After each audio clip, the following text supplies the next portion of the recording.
नमस्कार किसान भाइयों, मैं हूं आपका दोस्त दीपक और आप देख रहे हैं आपके अपने यूट्यूब चैनल ओहदार फार्म। दोस्तों, अगर आप पहली बार हमारे चैनल पर आए हैं तो जल्दी से चैनल को सब्सक्राइब कर लीजिए, वीडियो को लाइक कर दीजिए और वीडियो को जितना हो सके शेयर कीजिए, क्योंकि आज की जानकारी खास तौर पर उन सभी किसान भाइयों के लिए है जो आलू की खेती के बारे में सोच रहे हैं। दोस्तों आज मैं बात करने वाला हूं अगेती आलू की खेती के बारे में। अभी सितंबर का महीना चल रहा है, ये समय है दोस्तों जल्दी तैयार होने वाले आलू लगाने का। अगेती आलू का सबसे बड़ा फायदा ये है दोस्तों कि ये जल्दी तैयार हो जाता है और आप मंडी में सबसे पहले अपना माल पहुंचा लेते हैं। जब आपका माल मंडी में सबसे पहले पहुंचेगा या सब्जी मार्केट में सबसे पहले पहुंचेगा दोस्तों, क्योंकि अभी आलू कोई ऐसे किसान लगाए नहीं है, तो अगर आप लगाते हैं तो आपको अच्छा खासा रेट मिलेगा। अब किसान भाई सोचेंगे कि फायदा क्या है अगेती आलू का। फायदा ये है दोस्तों कि मंडी में जो अगेती आलू होती है उसकी सप्लाई सबसे कम होती है, यानी कि अगर शुरुआत में अगर आपका अगेती आलू निकलता है तो आप सबसे पहले अपनी फसल निकाल कर बेचते हैं, जिससे आपको अच्छा खासा दाम आपको मिल जाता है। दोस्तों हमारे गांव में किसान भाई हैं जिनका नाम हरिनाथ जी हैं। दोस्तों कहते हैं कि आलू तो सब उगाते हैं, लेकिन जितना जल्दी कोई अगेती आलू उगाता है वही सबसे पहले मंडी में अपना फसल ले जाता है और सही दाम वो पाता है। बाकी किसान भाई जब तक आलू निकालते हैं तब तक मंडी का जो रेट होता है दोस्तों वो कहीं ना कहीं आधा हो जाता है। इसलिए अगेती आलू का मतलब है दोस्तों जल्दी फसल और जल्दी पैसा। तो किसान भाई हम लोग बात करेंगे इस वीडियो में अगेती आलू के बारे में पूरा डिटेल में जानकारी, ताकि आपको कोई भी दिक्कत ना हो अगेती आलू लगाने के लिए। तो वीडियो को आप लोग बिल्कुल भी स्किप मत कीजिएगा, पूरा वीडियो देखिएगा। आपको दोस्तों इस वीडियो में हम सिर्फ वैरायटी ही नहीं बताएंगे, उसको लगाते कैसे हैं, दवाई बताएंगे कौन कौन से कीड़े लगते हैं और कब कब दवाई को लगानी चाहिए, सारा डिटेल में आपको जानकारी देने वाले हैं। तो दोस्तों सबसे पहले हम लोग बात करते हैं वैरायटी की, जो आलू की फसल के लिए सबसे मेन हो जाती है। हम लोग ऐसे टॉप 5 वैरायटी के बारे में बात करें। अगर आप चाहते हैं दोस्तों तो आप अपने क्षेत्र में जो प्रचलित वैरायटी है, जो सबसे ज़्यादा अच्छी वैरायटी है, वैसे वैरायटी का भी आप चुनाव करके आप ऐसे लगा सकते हैं। लेकिन हम आपको अपने हिसाब से आपको सजेस्ट कर रहे हैं दोस्तों ऐसे टॉप वैरायटी के बारे में जिसका उत्पादन काफ़ी अच्छा देखने को मिलता है। तो सबसे पहले मैं दोस्तों एक कुर्फी चंद्रमुखी करके आता है, उसको भी आप लगा सकते हैं।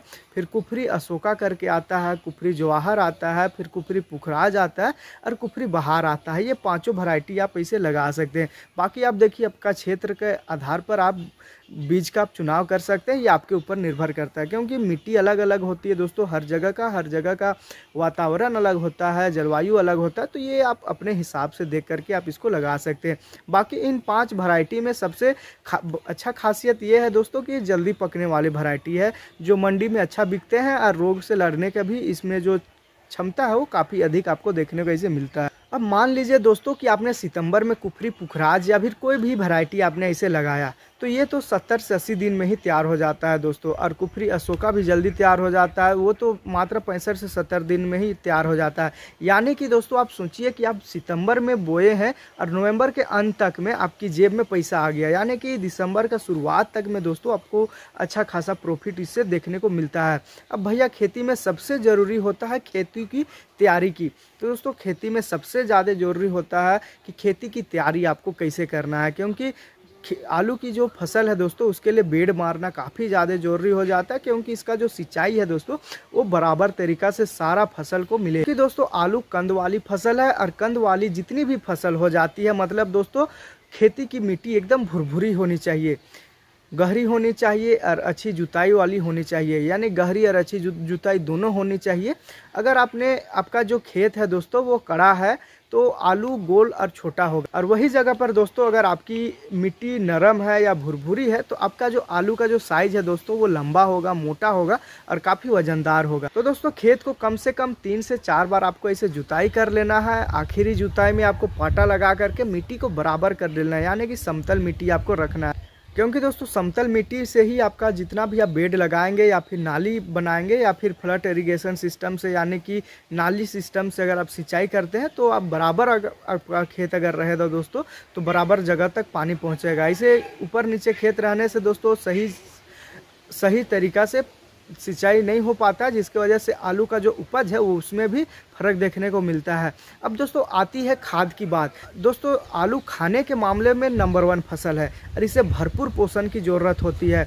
और कई किसान भाई गलती कर देते हैं कि आलू को सिर्फ गोबर की खाद दे देते हैं, लेकिन दोस्तों आलू को संतुलित खाद की ज़रूरत होती है। सबसे अच्छा होता है अगर आप बेसल डोज में ही 15 से 20 कुंटल आप सड़ा हुआ गोबर का खाद डाल देते हैं, यानी कि 1 ट्रैक्टर आप गोबर की खाद डाल देते हैं। इसके साथ आपको 100 किलो के आसपास डीएपी डालना है 1 एकड़ के हिसाब से दोस्तों हम बता रहे हैं, और फिर 50 किलो आपको एमओपी डालना है और 50 किलो आपको यूरिया डाल देना है। इस सारा खाद को दोस्तों मिक्स करके आपको डालना बहुत ज़्यादा ज़रूरी हो जाता है। ये आलू के कंद को तंदुरुस्त बना कर रखता है और उसका जो साइज है उसको भी बढ़ाता है। और भाई आलू की सबसे खासियत है दोस्तों, खास बात यह है कि इसमें पोटास की ज़रूरत सबसे ज़्यादा होती है। पोटास डालने से दोस्तों आलू का जो आकार होता है वो सुंदर होता है और स्टार्च ज़्यादा बना रहता है। और मार्केट में जब चमकता हुआ आपका आलू आता है दोस्तों, तो वो आलू जल्दी बिकता भी है। अब किसान भाई पूछेंगे कि फसल कितने दिन में तैयार हो जाता है, क्योंकि किसान भाइयों को ऐसे लगता है कि हम ये फसल के बाद तुरंत से दूसरी फसल लगा ले, तो बिल्कुल आप लगा सकते हैं किसान भाइयों। देखिए अगेती आलू की खासियत ही यही है दोस्तों कि ये जल्दी पकता है, यानी जल्दी तैयार हो जाता है। इसका खासियत ही होता है दोस्तों कि ये जल्दी पकता है। आपने सितंबर में अगर आलू लगाया है तो लगभग 70 से 80 दिन में, अधिक से अधिक 90 दिन में आपका फसल तैयार हो जाएगा, यानी कि दिसंबर तक आपका खेत खाली हो जाएगा दोस्तों। और आप चाहे तो अगली फसल ले सकते हैं या कुछ भी आप लगा सकते हैं अपना फसल में। यही वजह है दोस्तों कि अगेती आलू लगाने का सबसे बड़ा फायदा है कि आपका ज़मीन जल्दी से खाली हो जाता है और आप अगली फसल समय से आप लगा सकते हैं, या समय से लगाने के लिए आपको ऐसे जगह आपको मिल जाता है। अब आते हैं दोस्तों रोग की, क्योंकि आलू में अगेती आलू लगा रहे हैं तो उसमें रोग भी जल्दी पकड़ता है। तो दोस्तों आलू की सबसे बड़ा दुश्मन है दोस्तों आलू का झुलसा रोग, जिसको ब्लाइट भी कहते हैं दोस्तों। सितंबर के मौसम में नमी युक्त रहता है, सारा मौसम नमी रहता है, ऊपर से भी हल्की नमी रहती है दोस्तों, और आपका ज़मीन भी नमी रहता है। तापमान भी आपका 20 से 30 डिग्री के आसपास हो जाता है, क्योंकि हल्की हल्की ठंडा का शुरुआत ऐसे हो जाता है। ऐसे समय में दोस्तों आलू की पत्तियों पर अगर ब्लाइट लग जाए, यानी कि झुलसा रोग ले तो आपका पूरा फसल को दोस्तों चौपट कर लेती है और पत्तियां सबसे पहले किनारे से पीली होना स्टार्ट हो जाती है दोस्तों। पीली होने के साथ साथ दोस्तों काली भी होने स्टार्ट हो जाती है और धीरे धीरे पूरा पौधा आपका जल जाएगा। इसके बचाव के लिए सबसे अच्छा है कि दोस्तों आपको शुरुआत में ही दवाई डाल देना है, जिसके लिए आप ले सकते हैं मेटालिक्स या मैकोजेब आधारित दवा का आपको छिड़काव करना है। बीच बीच में आप छिड़काव कीजिए। अगर ज़्यादा रोग आपको पत्ता में लग रहा है, ज़्यादा पीलापन लग रहा है, तो आपको इसको 2 से 3 दिन के अंतराल में आपको छिड़काव करके इसका रोकथाम आपको कर लेना है। हर 10 से 12 दिन में आपको छिड़काव करने की ज़रूरत पड़ जाती है। अगर आप का देखिए कि आपका फसल किस कैटेगरी में जा रहा है, किस आधार पर उसमें रोग लग रहे हैं। अगर आप शुरुआत में ही दोस्तों रोकथाम कर लेते हैं तो बीमारी पास भी नहीं आती है दोस्तों। अगर शुरुआत में ही आप सारा दवाई का सही मात्रा में बेसल डोज डाल करके अच्छा तरीक़ा से आप छिड़काव करते हैं तो रोग एकदम नहीं लगेगा। और जब कीटों की बात करें दोस्तों, इसमें कौन कौन से कीट लगते हैं, क्योंकि ये झुलसा रोग के साथ साथ दोस्तों इसमें कीट भी लग जाता है, यानी कि 2 रोग एक साथ पकड़ता है। तो ऐसे में आपका आलू का जो फसल है दोस्तों उसको संभालना थोड़ा सा मुश्किल हो जाता है। लेकिन अगर आप सही तरीक़ा से, अगर आप अच्छा तरीक़ा से दोस्तों दवाई का छिड़काव करते हैं तो आप आराम से रोकथाम इसको कर लेते हैं। तो दोस्तों सबसे पहले आलू में सफ़ेद मक्खी लगता है और दोस्तों लेफ्ट ब्लाइट के साथ साथ जड़ में भी कीड़े लगने की समस्या आती है। और ये जो सफ़ेद मक्खी है दोस्तों, इसके वजह से जड़ में भी कीड़े लग जाती है। इसके लिए बुआई के समय ही खेत में कार्बन फ्यूरन डालना बहुत ज़्यादा ज़रूरी हो जाता है दोस्तों। अगर आप पत्तियों पर कीड़े दिखेंगे तो तुरंत इमिडाक्लोप्रिड या थाइमेथोक्साम का छिड़काव आप कर सकते हैं।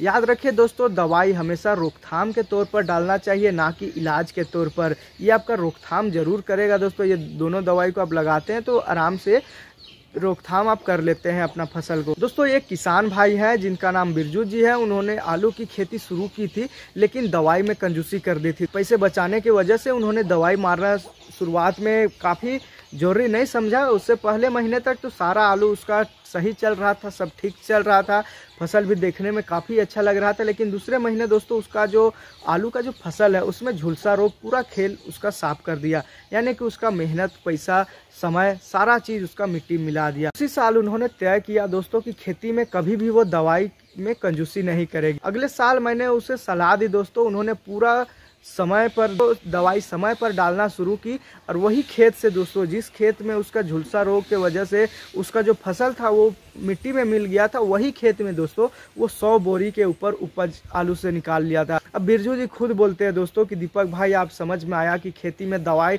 नहीं डालने से इसका जो निवेश है, जो इसमें मेहनत है, वो सारा बेकार हो जाता है। दवाई सही से डालना चाहिए। और काफ़ी अच्छा उन्होंने अपना एक्सपीरियंस बताया दोस्तों कि सही समय पर दवाई नहीं डालने से बहुत सारे ऐसे उसका लॉस हो जाता है। जब फसल तैयार हो जाती है तो इसकी बारी आती है कटाई की, जो सबसे अच्छा समय रहता है। और सही समय पर दोस्तों कटाई करना बहुत ज़्यादा ज़रूरी हो जाता है, क्योंकि अगेती आलू को दोस्तों देर मत कीजिए। आपको बार बार बता रहे दोस्तों, अगेती आलू अगर आप देर करते हैं दोस्तों अन्य मौसम के मुकाबले में, क्योंकि आप ज़्यादा दिन तक खेत में छोड़ देते हैं दोस्तों, तो आपका जो आलू है वो ख़राब होना शुरू हो जाएगा, मतलब अंदर से ही ख़राब हो जाता है और वो फटेगा, मतलब हल्का हल्का उसमें दरार आ जाती है दोस्तों, जिससे उसका वज़न भी गिर जाता है। और सही समय पर अगर आप नहीं निकालते दोस्तों, मार्केट में नहीं ले जाते तो आपको काफ़ी ज़्यादा नुकसान हो जाता है। और मार्केटिंग की बात करें दोस्तों, अगेती आलू हमेशा अच्छे दाम में, क्योंकि दोस्तों शुरुआत में जब नई नई फसल जब आती है तो उसका जो मांग है वो काफ़ी अधिक हो जाता है। और मांग अधिक होने की वजह से रेट भी आपको काफ़ी अच्छा मिलता है, क्योंकि उस समय फसल बाद में आते हैं दोस्तों। आप पहले तो अपना माल मंडी में पहुंचाते हैं, व्यापारी आपका फसल को खुद देखेगा और कहेगा कि भैया यही आलू मुझे चाहिए। कई बार अगेती आलू की बोरी दोस्तों 200-300 रुपया अधिक रेट में मिलती है, यानी कि 300-400 ये अधिक रेट में मिलती है अन्य फसल के मुकाबले में, अन्य आलू के मुकाबले में दोस्तों। यही बेनिफिट है दोस्तों अगेती आलू का, एक तो रेट अच्छा मिलेगा, उपज भी आपको काफ़ी अच्छा मिलेगा। अगर आपके पास होटल हो गया, रेस्टोरेंट हो गया या ढाबा के आप संपर्क में है या कनेक्शन आपने बना लिया है दोस्तों, तो आप अपना फसल डायरेक्ट वैसे जगह पर बेच करके आप बीच का जो बिचौलिया है दोस्तों, जो आपका जो मेहनत का जो पैसा है वो बीच वाले बिचौलिया खा जाते। वैसे लोगों से आप सावधान रहें और डायरेक्ट अपना फसल को मंडी में पहुंचाए या होटल में या फिर ढाबों वैसे जगह पर पहुंचाए जहां पर हर दिन इसका खपत होता है, तो आपको काफ़ी अच्छा रेट आपको देखने को मिलेगा। तो भैया अगेती आलू की खेती का यही खेल है, सही समय पर खेत की तैयारी कर देते हैं, सही खाद डालते हैं और सही समय पर दवाई और सही समय पर आप कटाई करते हैं। अगर आप इन बातों का ध्यान रखते हैं दोस्तों, तो सितंबर का दोस्तों बोया हुआ आलू दिसंबर तक आपकी जेब भारी कर देगा दोस्तों। अंत में मैं यही कहूँगा दोस्तों कि खेती किसानी मेहनत का काम है, लेकिन मेहनत तभी रंग आती है दोस्तों जब आप जानकारी के साथ मेहनत करें। इसलिए जानकार बनते रहिए और जानकारी आप लेते रहिए, तकनीकी आप अपनाते रहिए और खेती को घाटे का सौदा नहीं दोस्तों, बल्कि मुनाफे का आप सौदा बनाइए। अगर ये वीडियो आपको अच्छा लगा दोस्तों तो वीडियो को लाइक ज़रूर कीजिए, चैनल को सब्सक्राइब ज़रूर कीजिए, वीडियो को उन किसान भाइयों के साथ शेयर कीजिए जो आलू की अगेती खेती करने के बारे में सोच रहे हैं। तो मैं हूं दीपक और आप देख रहे हैं हमारे YouTube चैनल ओहदार फार्म। मिलते हैं दोस्तों एक नई बेहतरीन वीडियो के साथ, तब तक के लिए धन्यवाद।